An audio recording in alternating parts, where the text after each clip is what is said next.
Hi, Joe. Thanks for joining us. How are you doing today? Good, Maria. Thanks for having me this morning. I'm very excited to be here. Same.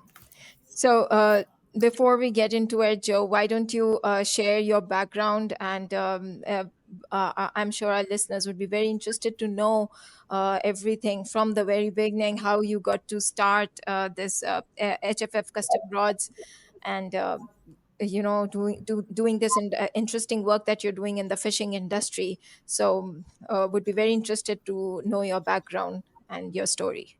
Sure. Absolutely. Yeah. So we started this, me and my dad started this. We're co-owners in HFF Custom Rods.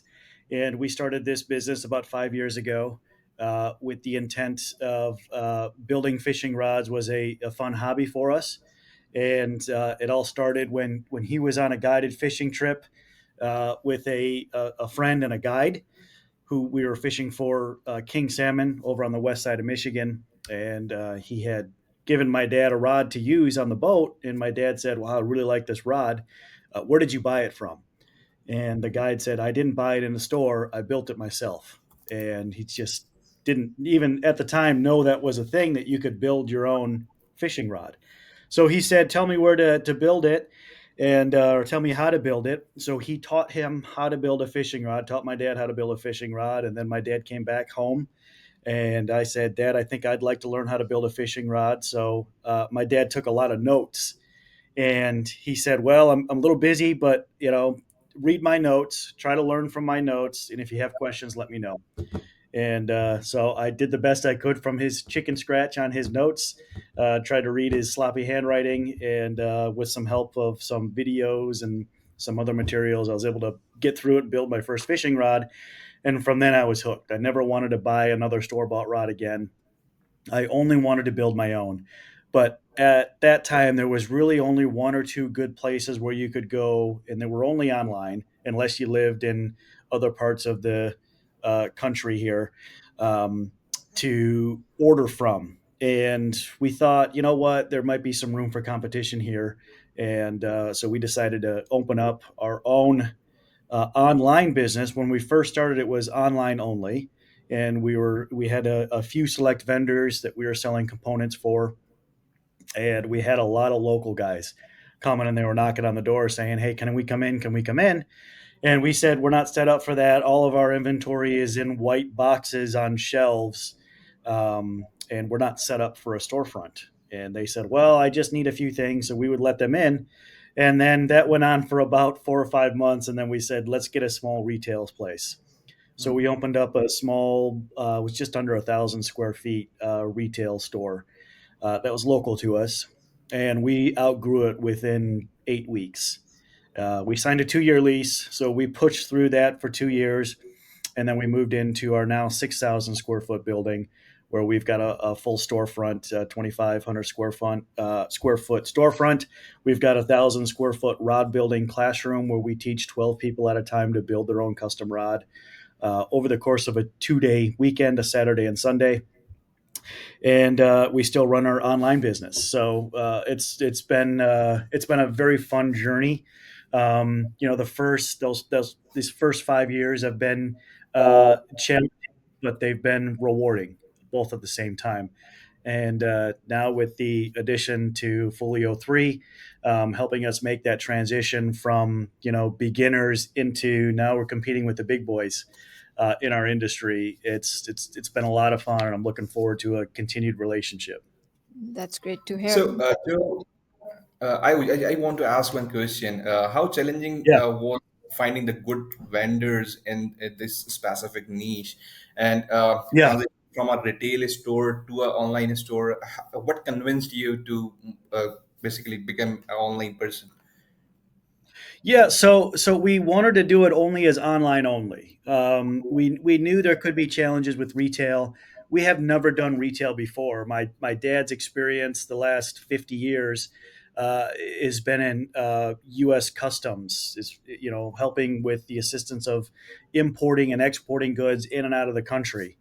And so it's a desk job, and he's filling out paperwork. And I worked for that company also for 15 years.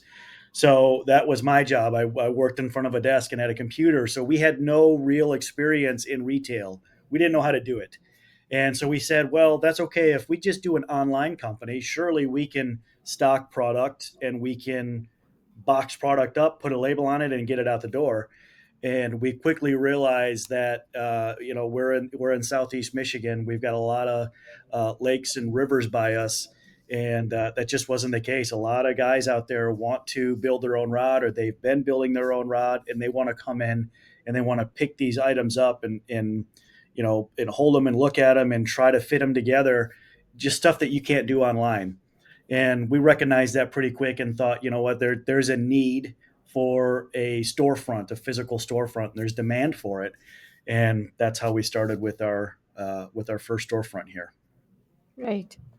So, So yeah, so the kind of customers, I'm curious what kind of customers you work with, because like you said, yeah, you're selling DIY and yes, custom fishing rods. So, like, is there are you able to build a kind of community around it, around yes.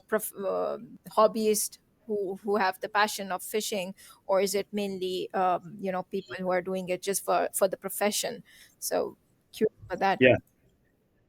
Yeah, so it's everybody. We've seen everybody from men, women, children, seniors. In our raw building class, we did one a couple months ago. We had he was as young as 12 years old. Um, our cutoff is typically around 13 years old, but he was 12, wanted to do it. We made the decision. Okay, we'll give you a shot. We'll let you come in here. He was unsupervised. His mom dropped him off in the morning on Saturday morning. Said take good care of him, and I'll pick him up at 5 o'clock. And he did great. He was incredible. The 12-year-old, he could tell he was getting a little tired because it is a building a rod is, once you get used to it and you're comfortable doing it, it can be, very stress relieving, almost therapeutic. Especially when you're turning the rod and you're wrapping the guides on with thread. It sometimes it can be a relaxing process for you. So, and that's what we try to teach in our classes is building a rod is not stressful. It's not hard. You should enjoy doing it because it is a fun process and it's very rewarding.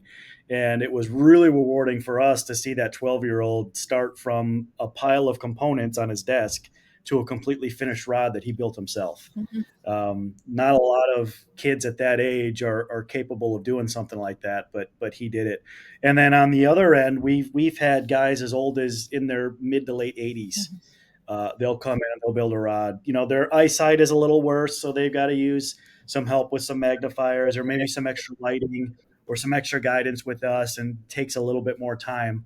But that's very cool too, because those guys have been fishing for longer than I've been born.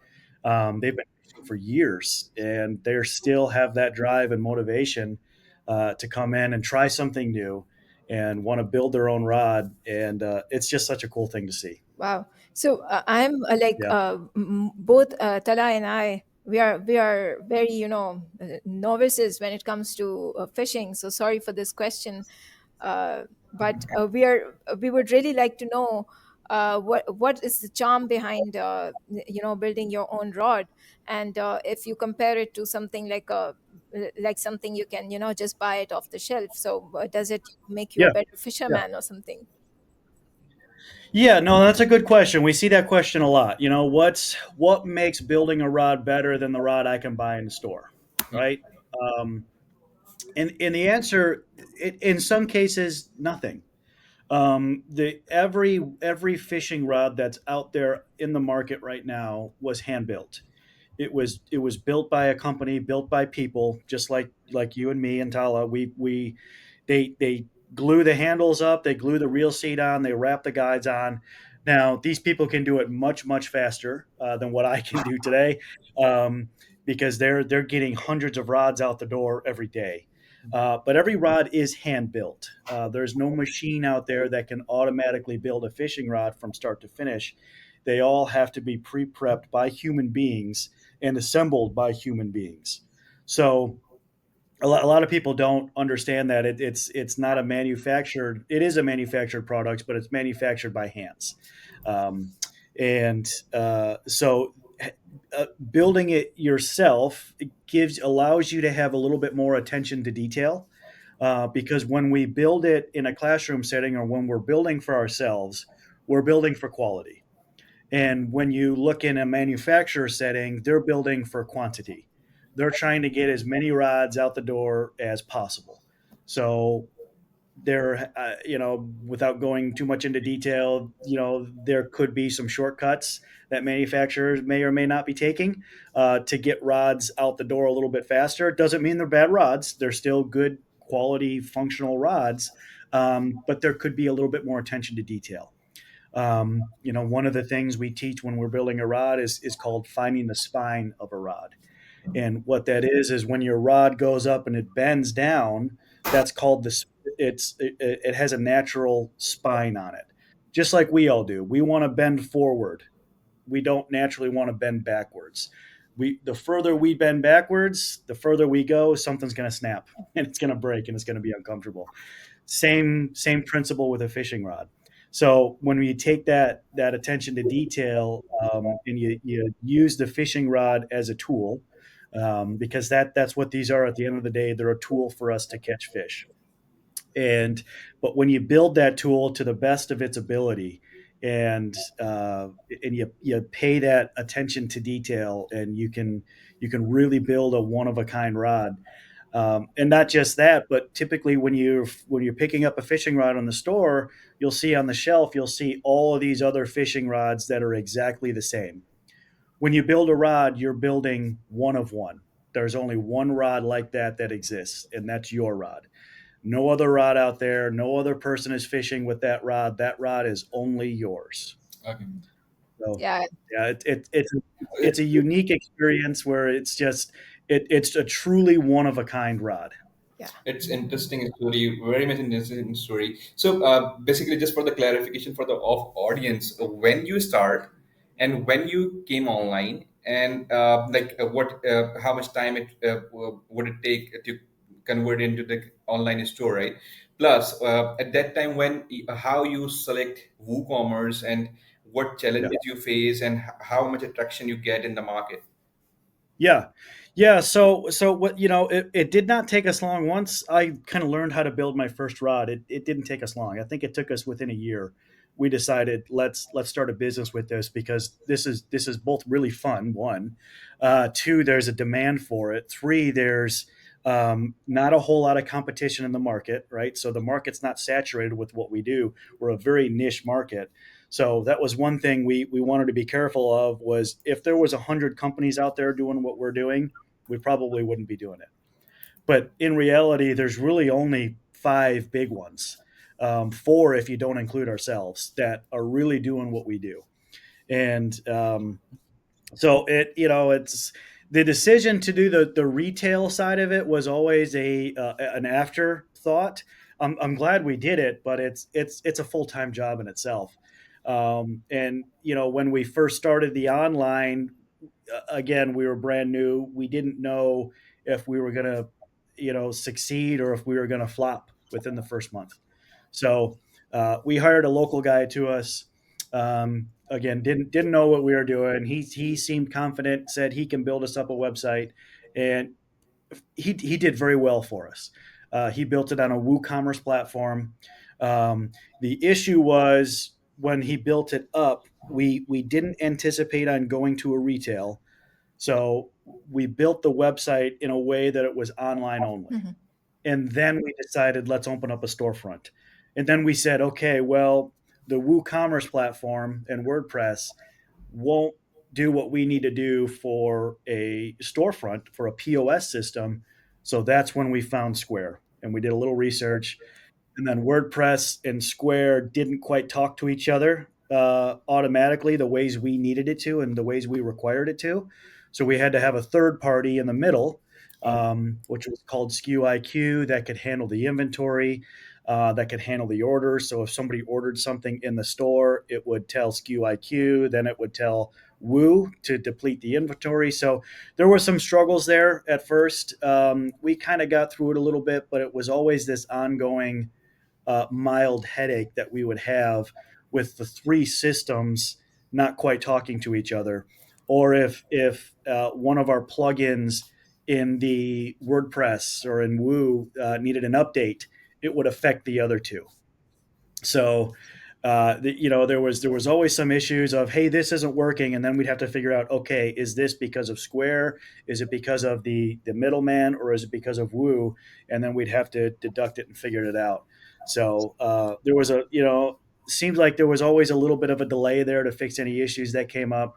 Like I said, it worked for the most part. It wasn't as clean and crisp as we wanted it to. And then as we grew, as we got larger and our customer base got larger, and our local customers got larger too, that group, we knew we needed something more. We needed something more robust, something that could handle our growth, especially at this point. And that's when we landed on Shopify and we landed with Folio 3. Mhm. Right. Yeah. So you were using, so your initial, decision to use WooCommerce, was it really, based upon the cost of the platform? It was. Right. Yeah, that's really what it was. It was landed on the cost at the time. They had it was modular to what we needed it for, what we thought we needed it for. And as we kind of figured out what to do and what not to do, we quickly realized that there was Mm. limitations. And it just we had to find workarounds. We had to create workarounds to get around a problem, and sometimes creating those workarounds created more problems. And it was kind of an ongoing chain reaction type deal until we got to the point where we just said, okay, this is just not working. We've exhausted all avenues that we want to put money into, um, and we need something a little more simplified for both the storefront and the online presence. Yeah. And Shopify was a clear winner there. Yeah. So So the yeah, like you were handling both the retail channel and brick and mortar and online, it must have created a lot of challenges for you yeah, managing both yes, the touch points. So can you walk us yeah. through some of those challenges, and also like when you were evaluating Shopify for your replatforming, how did you find Shopify solving most of those challenges? Yeah, so the biggest challenge was the amount of plugins that we had to have with Woo, because just on an online side of it, we've got a lot of conditions and rules, and requirements that need to be met. We ship long blanks that could be 8 feet long.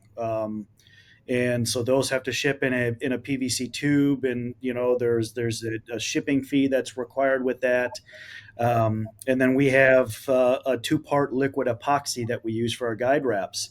And there's conditions on that where we can't ship that, certain ways. We have to ship it with a certain provider, or we can't ship it with a certain provider. So we had to write rules for that.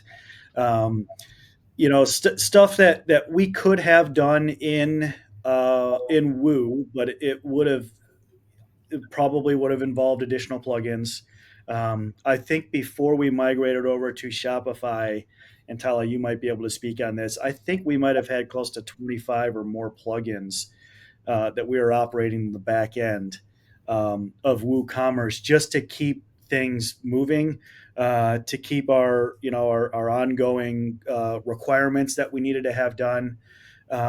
Shipping is always a huge pain. We didn't realize shipping was going to be such a headache. And then and I think that's true. You can ask any retailer, anybody who has an online presence. Shipping is always can be has its headaches.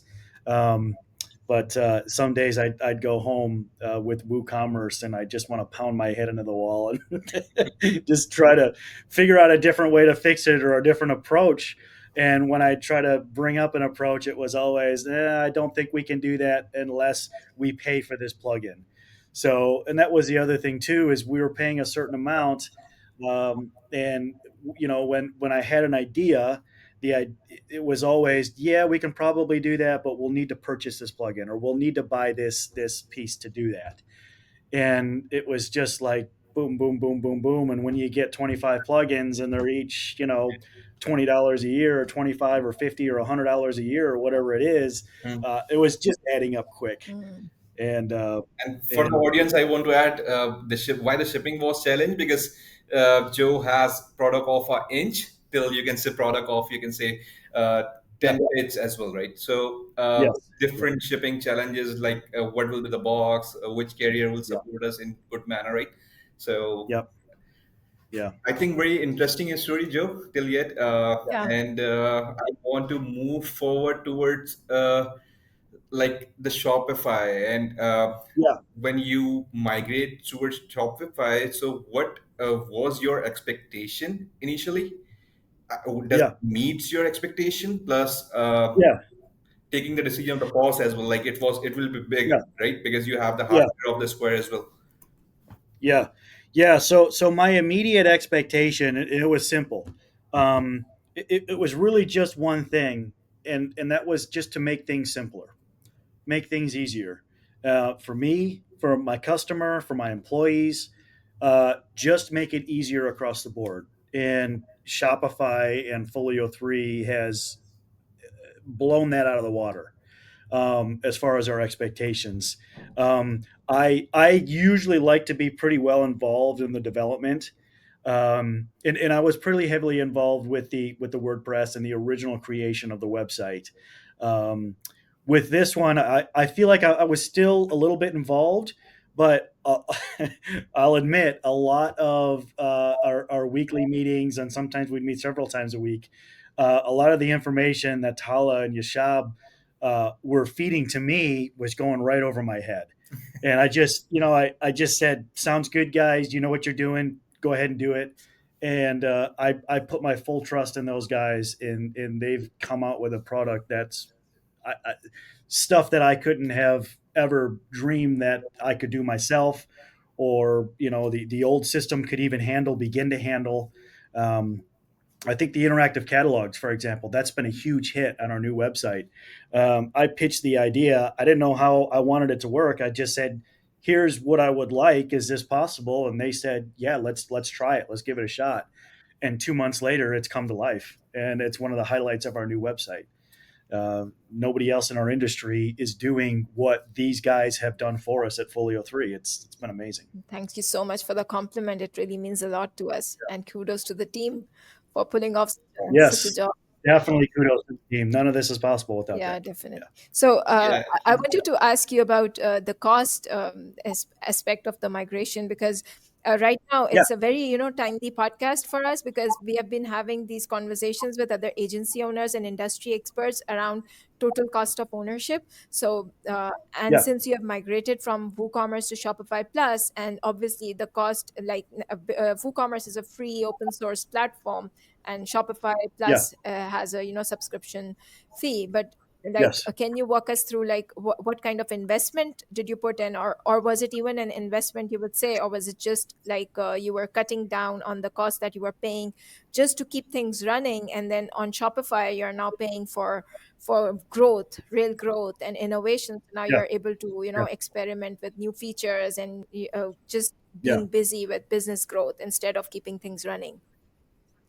Yeah. It's definitely an investment. It's an investment well worth it, and we'll get that back, within probably within a year, or hopefully sooner. But it's an investment. I will say, when we shopped around, Folio 3 was the cheapest option. We're based in the United States and Michigan, so I did look at some U.S. based companies, and I landed on Folio 3. I started an initial conversation with Brandon Remy, got to know Brandon pretty well.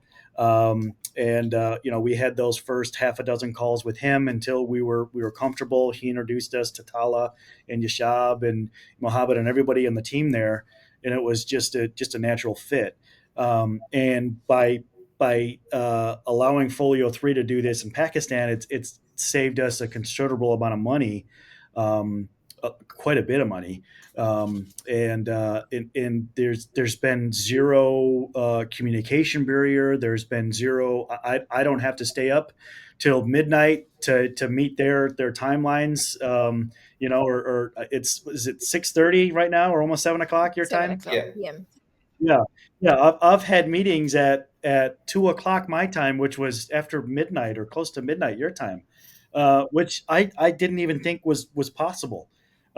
So having that kind of flexibility for us and the time zones difference has been unbelievably easy for me. I've had to do nothing, and it's been great. And just to go back to the cost of it, yes, WooCommerce is a free platform, right? It doesn't cost you anything. What was costing us money was those plugins and those add-ons. So because we had all those requirements, we needed those plugins, and it was costly. I don't know how much we were spending a month, but I know it was probably pretty close to what we're paying right now for the our Shopify program that we're on. But it's well worth it. If we're paying anything, it might be a couple hundred extra bucks a month, and then what we were paying for our old setup, and it's a no brainer to do that switch. No brainer. I would do it every single time. Yeah, yeah. So you Yeah, definitely saved a lot of cost, not just in definitely. your Yes. subscription of all those apps, but Yeah. also a lot of headache and A lot of headache and a lot of time too, yeah, right? Because time is money. And the more time I'm spending on something, the less time I can spend on other yep, things or in front of customers yeah, or helping grow this area.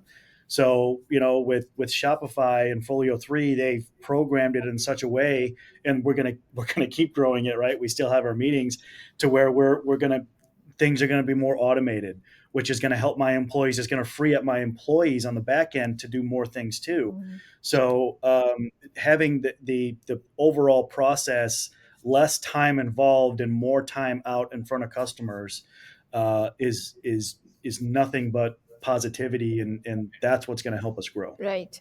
So when you were Yeah. evaluating Shopify Plus, what were some some deal breaker features that made you choose Shopify Plus over some of the other platforms in the market? Yeah. So the biggest thing was because of our big retail presence and our storefront, we needed something that would work seamlessly with the online presence. Yeah. And we looked at some other ones. I know we looked at BigCommerce and we looked at some other programs and platforms out there. And we talked to some of our distributors, and we've even talked to some of our competitors too, and just said, "What are you guys using, and how do you like it?" And a lot of them said, "We use Shopify. We're on this program, and it's worked excellent for us because some of our competitors are on the same thing. They've got a storefront presence as well, and then they run a robust online presence. So." Having that platform that can seamlessly talk and transition, and there's no delay, from when if we scan an item in the store, it's automatically taken out of inventory because it's one inventory. We don't have to deal with multiple inventory levels or counts or anything like that. So everything's it's an all-in-one exclusive package, and it works great. If we place an order or a phone order up at the front of the store on the register, it automatically goes to the back end of the store, so the shipping and receiving guys can see it, they can print it, they can pack it and ship it out within minutes, and it's been incredible. Yeah, and registered as a customer on online presence as well. Let's say anyone coming to the store, so he'll Yeah, be you can say have presence on online store as well. definitely. Very Yes. interesting, Joe.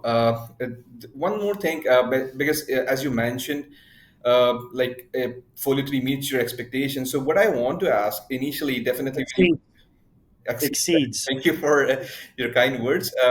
You're welcome. What I want to ask, when you find for a vendor, when you were thinking to migrate towards Shopify, Yeah. so definitely you will be searching for some sort of a development company who will build the store on Shopify and migrate the stuff. So are you seeing Folio 3 as your solution partner now, or like a development partner, or like the business potential? So what you will say about it? Like, Yeah. Yeah. No, definitely. Any idea that I have, I'm coming to you guys. Because I know you have the manpower, the expertise, the knowledge, in a lot of cases, the experience Yeah. to do what's in my head that I don't know how to do, on paper, or I don't know. I don't know. It's the relationship between Folio 3 and us. it's been it's been so good that I just start to say my idea a little bit without sounding cheesy. You guys really helped to finish my sentence. Okay. So you understand our goal, you understand our vision, you understand where I want to go. More importantly, you understand what we want to do to set us apart from our competition and to bring us to that next level. And and like I said, you guys are the ones we trust to do that. You've proven that to us. We've been working together for a little over 6 months now, and we've signed a couple agreements with you guys. We're looking to sign a couple more with you here too. And there's no other place right now that we need to even go. There's no point in us even looking, because you guys have been working with us so long now.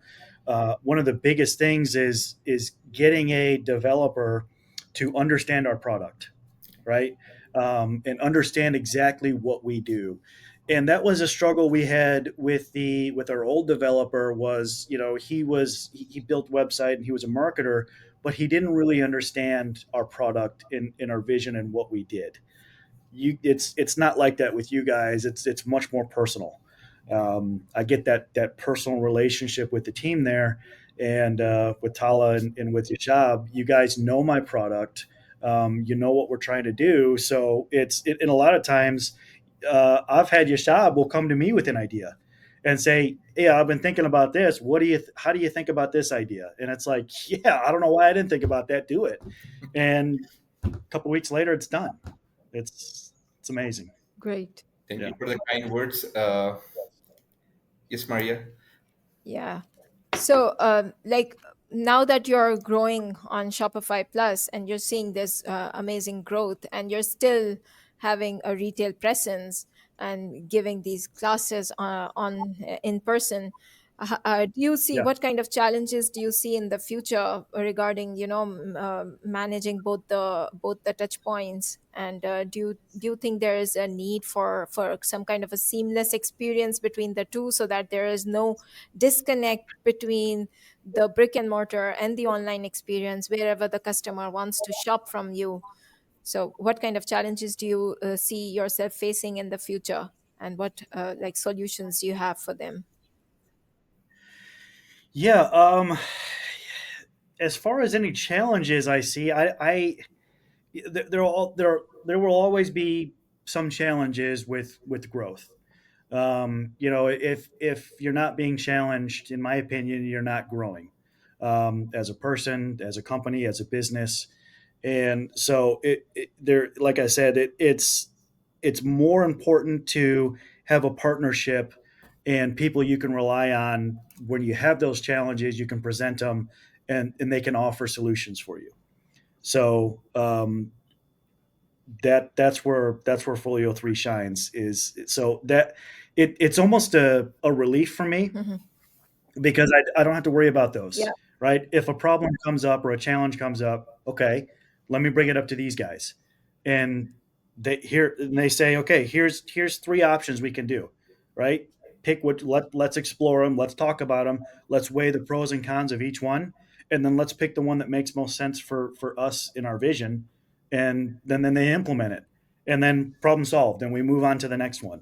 So before, if you asked me a year ago, before we signed on with Folio 3, it was if a problem came up, it would probably keep me up at night. I would stress about it. I would go home. I would try to think of a solution, and because I didn't have a team, I didn't have a company that I could you know uh, lean on and say, I don't know how to fix this. I had to try to fix it. We had to try to fix it ourselves. And now it's like, hey, we're seeing this. We don't know what to do. And it's like, okay, well, let me send a message to these guys, and and have them fix it.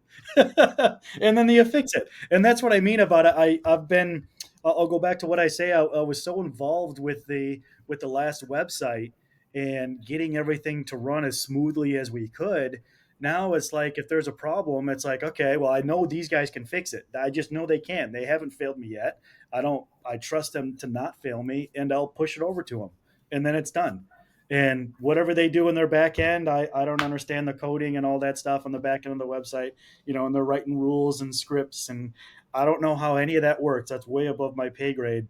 But all I know is I see results, and results equal money. Yeah. So, So what I can hear from all of your what you're saying is having the right partner has been very yes, key to the success that you're seeing right now.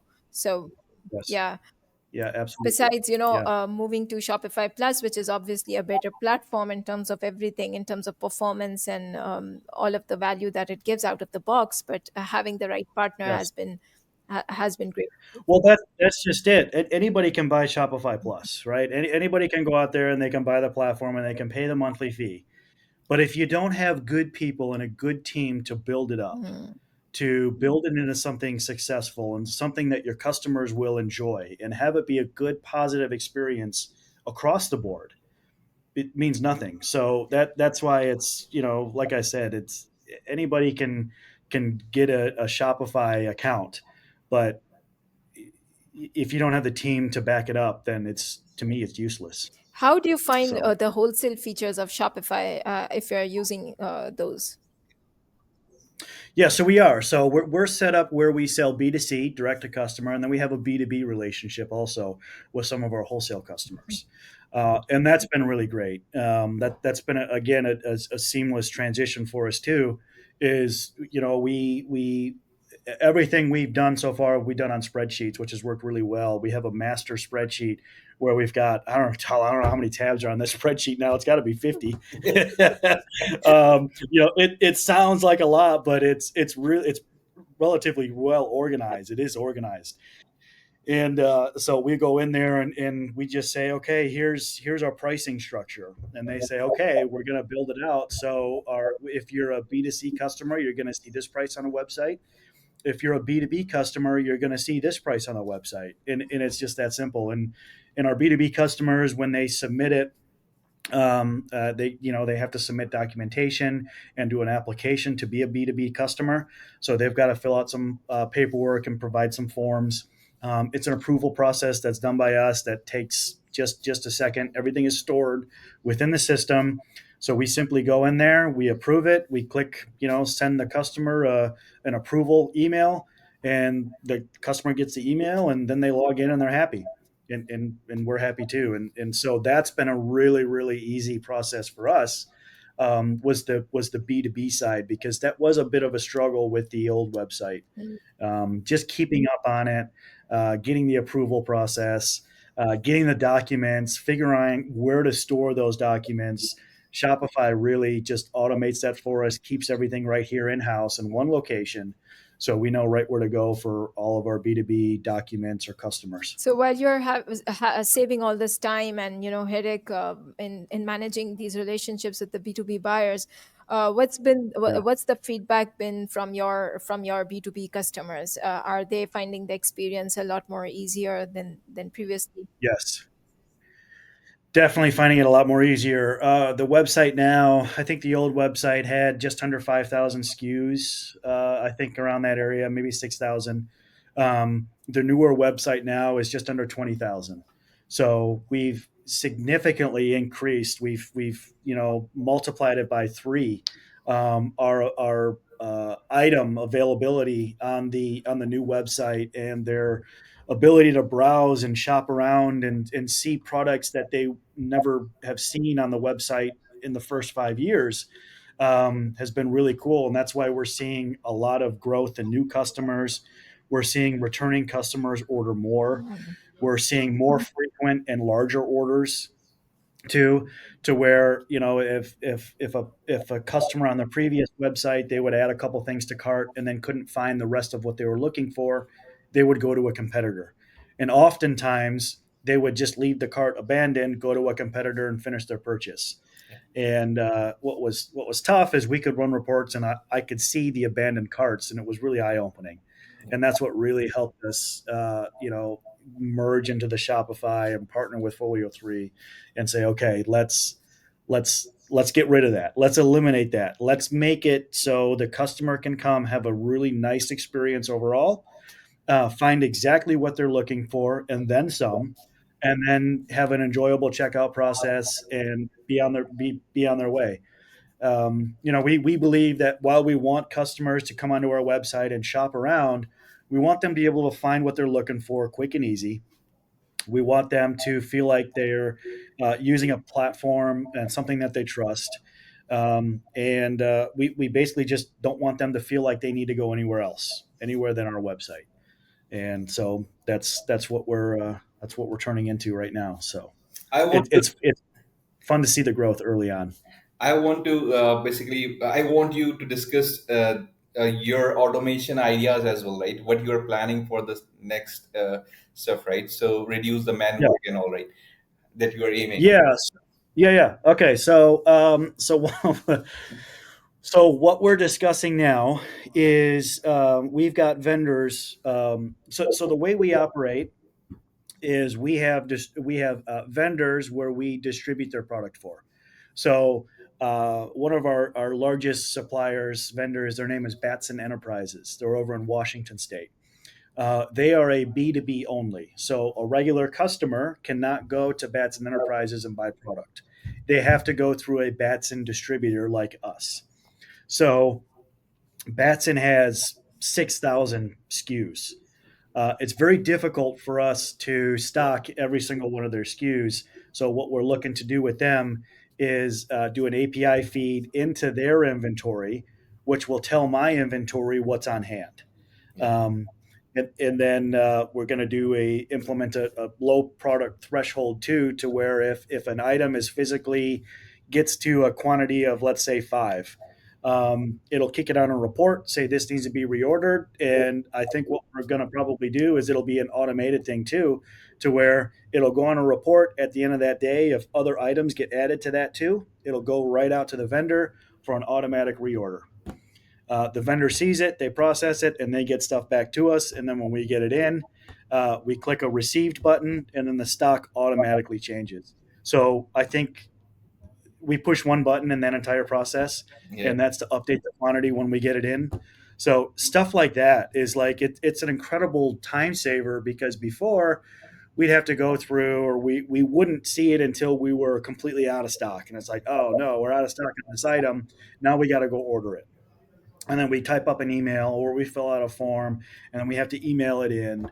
And then it's just and all that, it doesn't sound like much, but it takes time. That's it. I gotta take away somebody who was maybe processing orders, or somebody who was restocking items or printing out barcodes. I gotta pull them away from that responsibility to do that. And so to have things more automated like that is going to be an incredible time saver. So just things like that, in we're expanding on that idea too, right?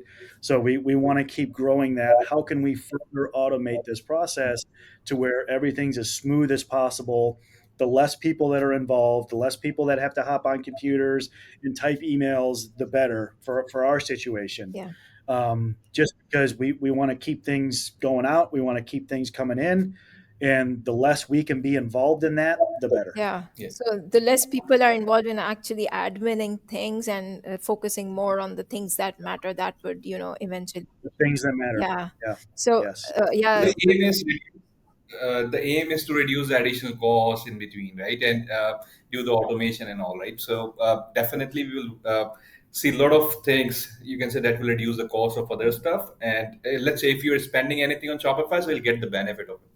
Yeah. Yeah. So, what Definitely. other Yes. technologies and the overall e-commerce stack that you're using apart from Shopify Plus, that's helping you maybe in marketing and uh, growth?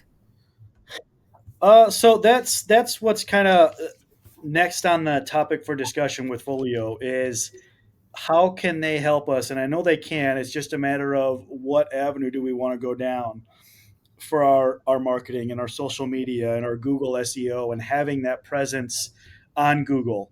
Um, and I know that I think one of our last calls, Tala has shown me some good examples on how we can achieve that.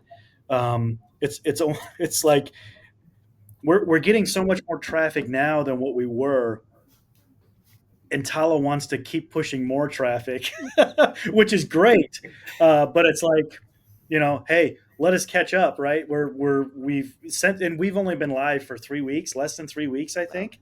Um, Yeah. and it's just been it's been crazy. We're seeing doubled or tripled the amount of orders in a day than what we were seeing 3 weeks ago. Wow. So we hope that. So it's been, we're trying to grow with it. We're trying to keep up with it, but on top of that, Tala and Yashab at Folio 3, they're saying, okay, let's keep the gas pedal down, right? Don't hit the brakes. Let's keep going forward. And here's what we can do to keep it going, because I'm sure they don't want to see it tripled. They want to see it quadrupled or times six or times 10. Like, okay, I got to get people now. Now I got to start hiring people. But it's a good problem to have when, Yeah, really. you have when you have so many orders, you have to start looking for help. Yep. So Yep. your success is our success, to be very honest here. If you will get success, we will get the success, right? I know. Yeah, yeah, Yeah. yep. That's it. Yeah, I know. So, what's your Yeah, last advice that you would give for brands that are also looking for a similar? They are going through a similar situation and they are on a legacy yeah, platform like maybe WooCommerce or Adobe Magento or something like that, and they are considering a yeah. re-platform. Yeah, if you're in the situation like we were, where we had the online presence and the storefront, getting a Shopify Plus platform that we did was huge. Even if you don't have the retail side of it and you're just online only, the functionality and the modularity that Shopify offers is incredibly robust. But like I said before, you got to have a good team and you got to have a good development to bring that to life. So, for any small business companies like we are that are looking to take that next step, strongly recommend the Shopify platform. And I cannot recommend enough Folio 3 to bring your visions to life like they've done for us. Thank you so much. Thank you so much. That means a lot. Yeah. Yeah. Okay. Yeah.